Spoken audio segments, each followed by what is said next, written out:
আমি চিৎকার করে কাঁদিতে চাহিয়া করিতে পারিনি চিৎকার। বুকের ব্যথা বুকে চাপায় নিজেকে দিয়েছি ধিক্কার।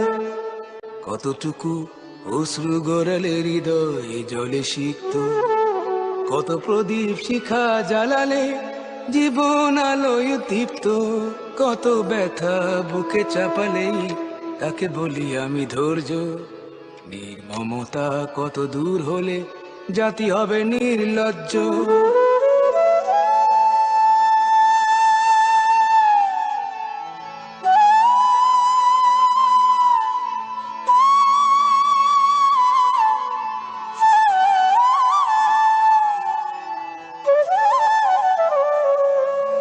বিধাতা তোমার ডাকি বারে বারে, করো তুমি মোরে মার্জনা।